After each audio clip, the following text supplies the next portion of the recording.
Fried नावाचे जे शास्त्रज्ञ आहेत हम्म. त्यांनी मनाचा शोध लावलेला. बर.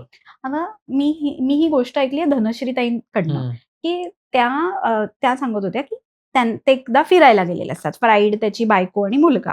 तर ते फिरायला जातात आणि असंच त्या फिरत असताना फ्राईडचा जो मुलगा असतो तो सापडेनासा होतो. तर तो त्याच्या बायकोला म्हणतो, "थांब, 1 मिनिट थांब.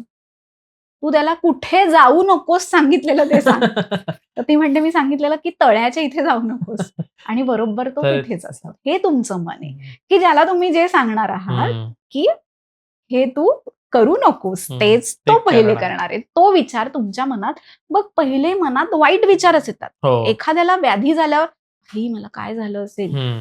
हम्म. मग अशा वेळेला तुमच्या मनाची ताकद गरजेची आहे ना. हम्म. समोर दिसतंय की अशक्य आहे, पण हम्म. स्वामी काय सांगतात? हम्म. अशक्य ही शक्य करतील स्वामी. हम्म. मग आमी हम्म. तुमच्यामधली ओंकार शक्ती तुमच्याकडनं हे करून घेणार आहे. हम्म.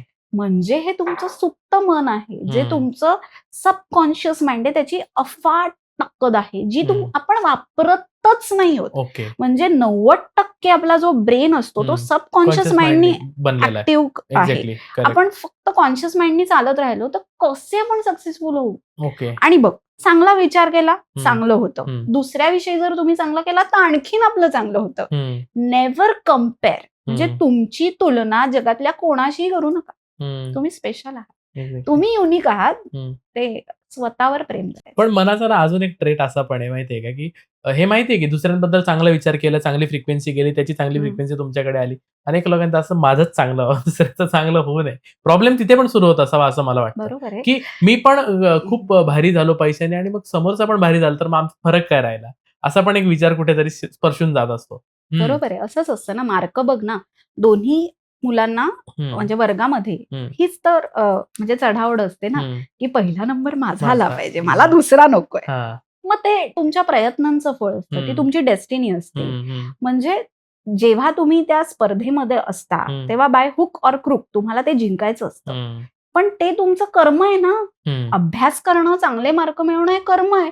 ते कुठे आपण म्हणतोय करू नका. हम्म. तुम्ही असा विचार करत नाही आहात ना, की त्या हम्म. मुलाला मार्क कमी मिळू देत रे. नाही, तुम्ही विचार करतायत मला चांगले मार्क मिळू देत. सो या. विचाराने हा फरक होत असतो. देहे त्यागिता कीर्ती मागे उरावी, हम्म. असं रामदास स्वामींनी म्हटलंय, की काय, की तुम्ही जेव्हा तुमचा देह त्याग करता, तेव्हा तुमच्या पाठी चांगले म्हणणारे कोणतरी हवेत ना. हम्म. जर तुम्ही चांगलं काम केलंय, तर तुम्हाला लोकांना माझी स्तुती करा असं म्हणायला नाही लागत. आपोआप म्हणणार आहेत. हम्म. पण हे करण्यासाठी तुमच्या मनाची पात्रता तिथपर्यंत पोचायला लागते. पोचायला पाहिजे. आता 2 मुलं भांडतायत. ती 2 मुलं भांडतायत, तेव्हा आपण त्यांना असं नाही म्हणत ना, की म्हणजे कंपेअर नाही करत ना. दोघांनाही सांगतो, की तुझंही चुकलंय, तुझंही चुकलंय. हम्म. दोघांनी मिळून ठरवा. हम्म. मग तसं ब्रेन आणि मनाने ठरवायचं असतं, हम्म. की काय चुकलं. ओके. म्हणजे ही हितगुज मनाची हम्म. रात्री झोपताना व्हायला पाहिजे. बरं. म्हणजे जेव्हा तुम्हाला कळतं, की आज मी हे केलं, हे काम असं झालं, मला नाही इथे एवढा रिझल्ट आला. Yes, you improve it. आज मला सकाळी ही व्यक्ती असं बोलली, मला वाईट वाटलं. मग इथे माझी चूक होती का? मी त्यांना उत्तर द्यायला हवं होतं. कधी-कधी काय होतं, शब्द आपण उगीचच वाढवतो. इग्नोर करायचे. कारण जे आपल्यासाठी चांगलं आहे तेच घ्यायचं, बाकीचं इग्नोर करायचं. हेच ठरवतो ना, तेव्हा आपण पुढे जायला शिकतो. नाहीतर मग आपण त्या एका कोशामध्ये अडकून राहतो मनाच्या. आज तुला माहितीये का, बऱ्याच लोकांना काही बोललं, की त्यांना लगेच वाईट वाटतं. का? कारण त्यांचं मन लघु असतं. आता गुरु मन असेल त्या माणसाला तुम्ही काय बोलाल तो एकदम खंबीर, मी करू शकतो.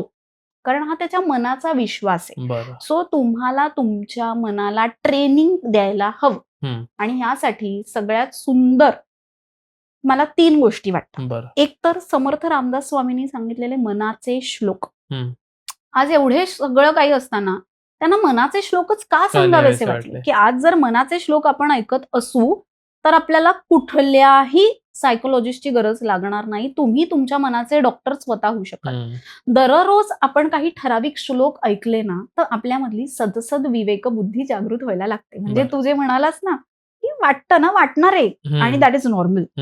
पण आपल्याला आपल्या आईवडिलांचे संस्कार असतात ना आपल्यावर, की ते माध्यम आहेत ना आपल्याला हे सगळं शिकवणारे, की एखाद्या मुलांनी आपल्याला रस्त्यात काही पडलेलं दिसेल तर आपण घेतो का? नाही ना, आपण ते घेत नाही. ते हरवले सापडले विभागामध्ये शाळेत आपण जमा करतो. तेच आपल्याला करायचंय.